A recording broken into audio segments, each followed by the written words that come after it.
Ladies and gentlemen, boys and girls, Mr. and Lady viewing at home, today is Monday. I hope you all are having a beautiful start to your week, and I hope you have an even better rest of your weekend.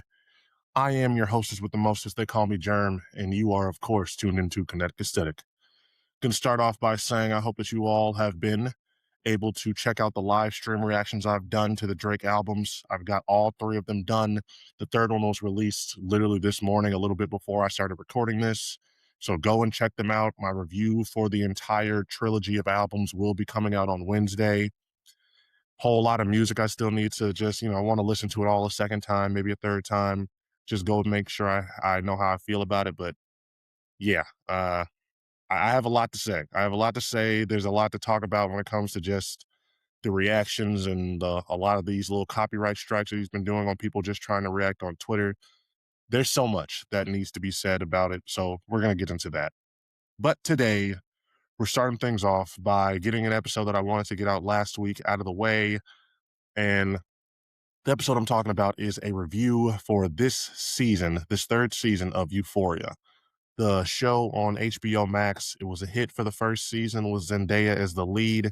She, of course, still is, but this newest season, it went from being a show about high school kids who were dealing with a lot of drug problems and, just real adult ass issues to now it is completely transformed and morphed into a show about drug runners, about guys who are in debt to mob bosses, and it just feels like it's leaned into all of the worst aspects of the show, which is what I want to get into. So consider this just a rant of me talking about this season of television, because as somebody who I was honestly a really big fan of the show, especially when it comes to Zendaya and the acting that she was doing, she is being done a disservice. This is a waste of her talents, a waste of her time. And yeah, I'll just start there because the thing that really will draw you in about Euphoria, if you are able to get past all the gratuity and all just the nastiness of it, is that Zendaya was doing such a good job on seasons 1 and 2 of telling the story of a young addict who is we're understanding her trauma and her struggles, how she lost her father at a young age, how that led to her getting started with all of her drug problems and everything like that. We're introduced to other people that she's friends with who are also going through their shit. Cassie's character, Sydney Sweeney's character, Cassie. Yes, on season 3, she is literally the worst human of like alive, and we're gonna get into that like more in depth. But it's only so bad because in season 1, in season 2, to a certain extent, we were able to get a much better idea of who she was, of how she got to this point, seeing her childhood memories of her dad being strung out and all, and how that affected her and everything like that. It gave us an understanding as to how she was and how she got to this point. And it gave a better credence and understanding as to how she ended up having all of the problems with men that she had in that first season. And even then, season 2, it still gave you a good background and a good foundation as to fall back on as to why she would be doing some of the dumb shit that she started doing in season 2. But it's like in season 3, they completely decided to take both of those two characters who had some of the best writing, or at least some of the best, who are handled the best on the entire show, and they've made them one note. Rue, to a lesser extent, but that's only because Rue is the only one who really has attention and detail added into her plotline. Cassie's character, Sydney Sweeney, has went from being just a boy crazy, emotionally stunted young woman to a a scandalous bitch, for lack of a better term. She marries Nate, which is already just crazy enough.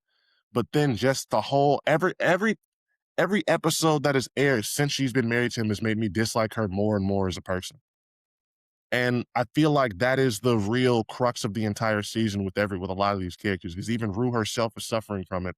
The choices that these characters are being written to make, it it's like Sam Livingston, who is the show's writer and creator. He decided to completely just say fuck all of the previous character development and all the writing that had went into them. It's that bad. And moving on, the other actor that I want to give a lot of credit to, we've got Jacob Elordi. Okay, sorry. I wanted to make sure I had Jacob Elordi's name right.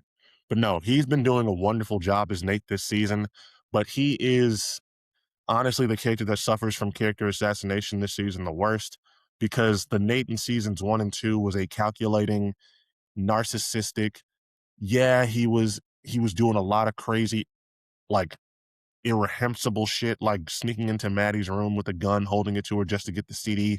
But there was depth to his character. He had motivations, and he was active, you know? He felt like an active character who could defend himself, who could do things, who could get shit done, compared to this season where Nate is spending most of this season getting his ass beat, getting his limbs chopped off. And then the highlight of the season for him is the scene where he's literally begging the fucking city council to allow him to move on with this project for the construction company he owns now. It's it's ridiculous. And to be perfectly honest with you, the first 3 episodes had me genuinely feeling bad for this man. The same guy who I just talked about how he had snuck into his ex-girlfriend's house with a gun, pointed it at her, and threatened her to get a fucking CD of his dad fucking some student. Yeah, this is a whole crazy show. If you don't know this, it's very, very wild. And he did all of that just to get the CD back. And now we're just seeing him reduced to nothingness, to this petty, pathetic, weak shell of who he used to be. And while I understand some people will enjoy that and see this as him getting his comeuppance, I'm not able to get into it and enjoy this because I don't feel like he's really gotten to that point yet. I don't really feel like I've seen enough of him being a dickhead, or I don't think, especially just in this season itself. Like, if you take away seasons 1 and 2 and then just come into season 3, you're gonna think that Nate is just a guy who's being done horribly wrong. And again, that just is a big part of the problem. It's a big part of the issue. None of these characters have been handled right. None of them have been shown respect. Jules, the other character, Hunter Schafer's character, I don't know where to begin with this. I'm just for the record, I'm reviewing this episodes 1 through 5. I have yet to see episode 6. I'm probably gonna watch it after I get done recording this. The episode 5, where Lexi hires Jules to make a painting for the TV show she's working on. Jules is one of the most insufferable, most annoying, shitty people in the show just because of the way she handles this whole situation. She's asked to, use as a reference this real famous painting. I can't think of the name of it, but it was just a painting of people having a picnic next to some water. It was supposed to be just a nice little TV friendly painting that they could put up there to just use for one of the characters. But instead, she decides to make that painting with that style, but instead of it just being TV friendly, there's dicks everywhere on the painting. Everybody has their dick out. It's a whole bunch of penises. It's unnecessary. And when it gets pointed out to her and called out by the TV show's producers in a non-aggressive, non-threatening, non-adversarial way, she responds by throwing a temper tantrum, by acting like she's being persecuted, by throwing paint all over it. I think the biggest issue I have with Jules' character this season is that it feels like this is almost like a way for Sam Livingston to just write trans people as this emotionally unstable demographic where you really just can't trust them to do simple shit like just make a painting for a TV show. It it has been presenting her as self-centered, as narcissistic, which she has always been, even though I will admit in seasons 1 and 2 there was a lot more, what's the word?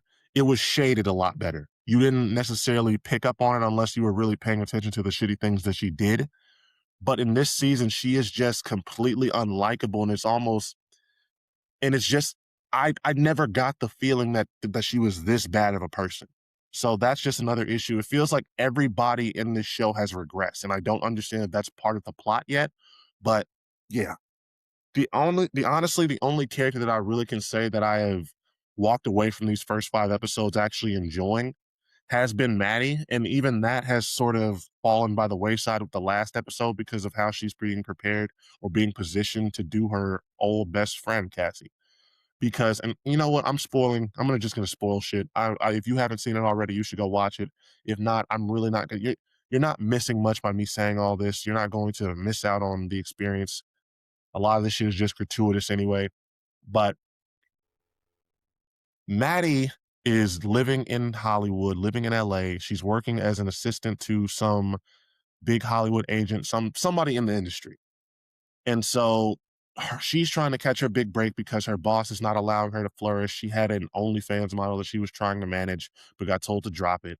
So she ends up reconnecting with Cassie after she goes to her and Nate's wedding, which was wild, by the way. Nate's mom said some real disrespectful shit to her. Maddie was really actually being positioned as a very sympathetic character up until a certain point. So she starts working with Cassie, trying to help her when Cassie wants to get into OnlyFans and do shit like that. And that within itself is just that's a whole arc for them. What's really starting to go bad is that she's starting to get involved with Rue's boss, who we're gonna get into in a second. But Rue's boss is he's not a pimp. He is a human trafficker, which is basically what we're being shown.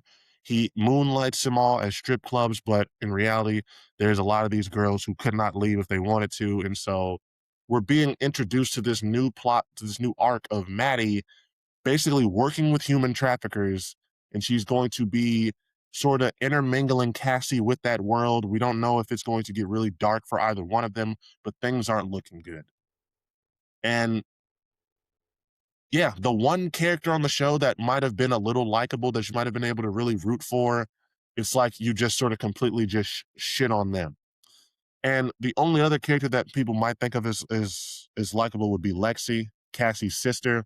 And I have a problem even with her whole portrayal this season, and that is because of the whole Fezco dynamic. Now, for those of you who are unfamiliar, Angus Cloud was an actor on Euphoria. He was one of the more popular people on the series. Fezco was awesome. That was my nigga on the seasons 1 and 2. He was a drug dealer who would sell Rue her shit. He was like a big brother figure to her though, even because even he at certain points, especially in season 2, was getting to her. It was like he wasn't going to sell her shit or deal with it because he didn't like seeing her strung out the way she was. Well, basically, Fezco and his little homie, his little brother, they end up getting caught up in a setup because of a dude who was a rat. He ends up bringing the police to their house after they end up having to kill some other drug dealer because he was planning on doing some crazy shit to not only Rue, but to pretty much everybody. It turned into a mess. Season 2 was very crazy with this plot line. But one of the things that was wholesome about the show and that a lot of people liked was this plot line where Lexi and Fezco were starting to get to know each other. They were getting involved, and it looked like they had a budding romance. The season 2 ends with Fez's little brother being shot and killed after he gets into he for some reason tried to get into a gunfight with the cops. Fez is arrested. As far as we know, he is still in prison as of season 3. But the interesting, well, not interesting, the shitty part about it all is that Angus Cloud, the actor who portrays him, he died in real life. And so it's crazy because Sam Livingston has come out and said that he was going to make him pretty much like the big focal point of season 3. Of course, it was going to be Rue, but it was probably instead of Cassie, it was going to be Fez who was going to be getting a majority of the attention and development. And so I feel sympathy for everybody involved on the show, more so, especially the family. But I feel sympathy for everyone on the show because I know how important of a part of everything that they had going on that he was. But I just don't like the way that they've handled his character being missing from season 3. What I don't like is that they had a very good way out to just sort of portray, hey, they ended up shooting him at the end of it. He died in prison or he got stabbed. Something. They could have done anything. But instead, what they've decided to do, and keep in mind, this actor he's not getting a posthumous credit where he's going to be getting money for any like unused scenes or anything. All they're doing is that at random points in the season so far, Rue will be on the phone or Rue will talk to people about Fez as if he is still alive in their universe, just in prison. There is a whole scene where she is driving on the way to some type of deal where she gets on the phone with this man. And we're supposed to believe that she's having a conversation with this man who we know in real life is gone and just doesn't exist. It just did not sit well with me. I don't like it. I don't like it. It like it's sort of like they're playing with the idea that they can still have their cake and eat it too with him being there, even though he's not. She talks about him doing some type of prison break. It's all, I don't like it. I don't like it. I feel like they should have just handled it with better care or just let him rest and be gone because I'm just not really feeling it. It doesn't make me feel good. And Lexi coming out and saying that she's never going to talk to him after everything that happened, I don't fuck with her. It makes me think less of her. So it's real shitty on everybody's part.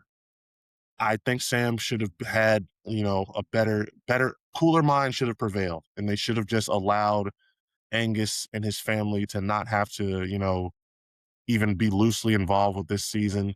Just give him that little in tribute of at the end of episode 1 or something, but don't sit there having playing in our faces about him still being there, especially if they're gonna just have the season end with him still being in prison and he's just there. So yeah. One other thing that I wanted to talk about that I wanted to get touch on before I get into the things that I sort of have liked about this season, I I just don't understand the plot. I don't understand how we got from high school and everything into now Rue is a drug mule. Rue decided, even though she owes this drug lord Lori money, that she's going to stay in California and just get a job at a fucking smoke shop in plain view. I don't understand I don't understand Nate and his whole this whole idea he had of dealing with these mob bosses, of thinking that he can maneuver around in this world. There's so many ideas that just feel crazy, and not even in a, oh damn, this is some wild shit, like just some sorry, type of crazy. Just like this would not happen. People involved, like someone like Rue would never be able to get as far as she did. They wouldn't be able to be in the rooms with some of the people that she's in the rooms with. Same thing with Nate. Same thing with Cassie being as dumb as she is and idiotic. Actually, I don't think I really got, oh, sorry. I don't think I really ever got touched on Cassie and her character and just how bad it is.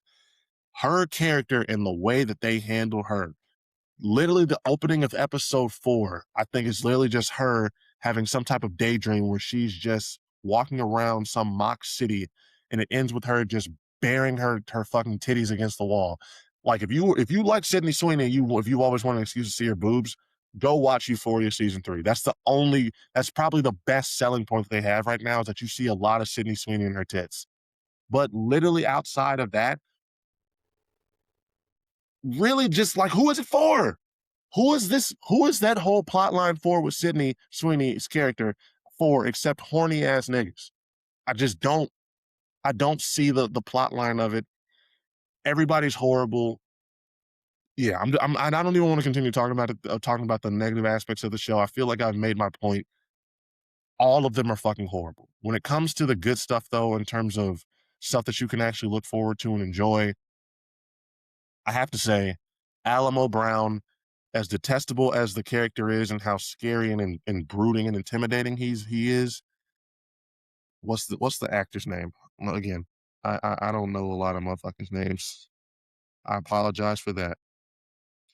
But Alamo, he stars. Alamo, and this is a very hard to pronounce name.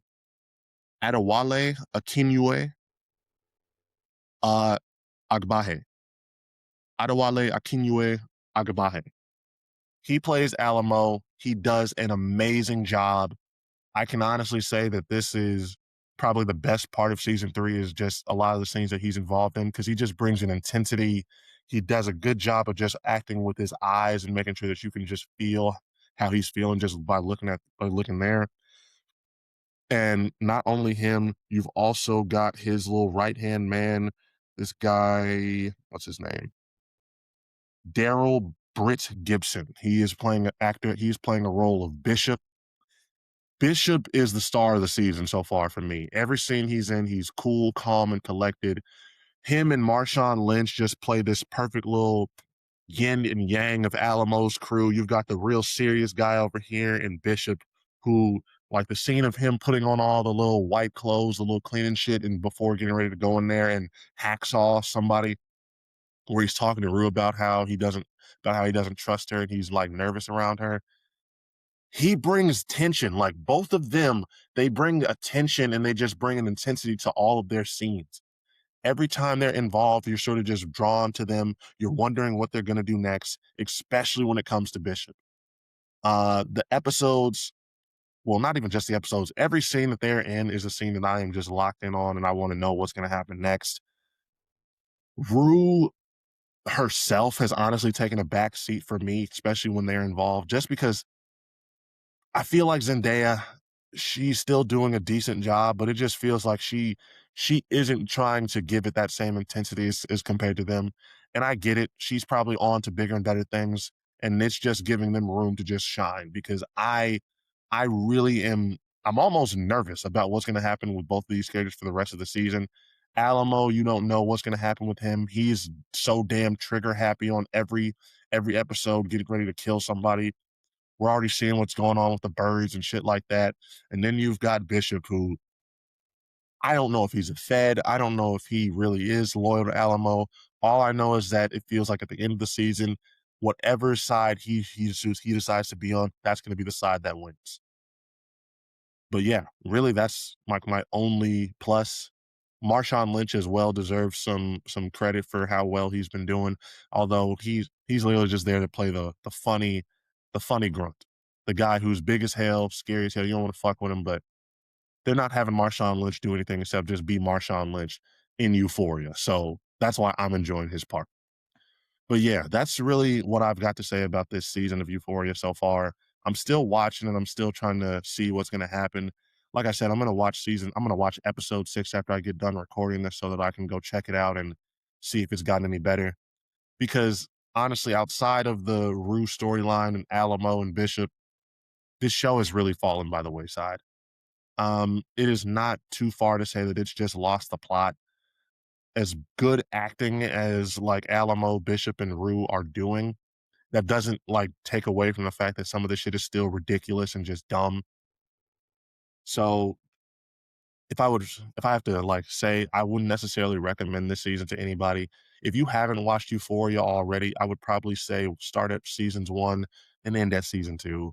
Season 3 is just, and it already is a gratuitous show, and you keep using that word, but you just see a lot. It's like it feels like an excuse sometimes to sexualize a lot of these young women and just be showing dicks on the TV screen. And that really is the summary of Euphoria in a nutshell. It's just tits and dicks on your screen and drug use. And it was not charming, but it was sort of, I guess understandable the more I thought about it for seasons 1 and 2 being focused around these kids and who are all damaged and just, on drugs and shit like this or just horrible people. But with season 3 having them out of that high school environment, with them being grown adults, with them being involved in shit that a lot of them have no business being involved in, it feels like this show has just jumped the shark, for lack of a better term. And I'm gonna watch the rest of the season. I'm gonna see how it ends, but I really struggle to see how this season is going to end, leaving me wanting anything more or anything close to a season 4. That's all I got for y'all, though. It's been Kinetic Aesthetic. This has been your boy Germ. I appreciate you all so much for checking us out. Sports Talk is on the way tomorrow. We have so much to talk about when it comes to that. And then on Wednesday, like I said, we have the trilogy review coming. So much to say, so much for me to get off my chest when it comes to this, man. But it's been Kinetic Aesthetic. It's been your boy Germ. I hope you all have a beautiful rest of your day and an even better rest of your tomorrow.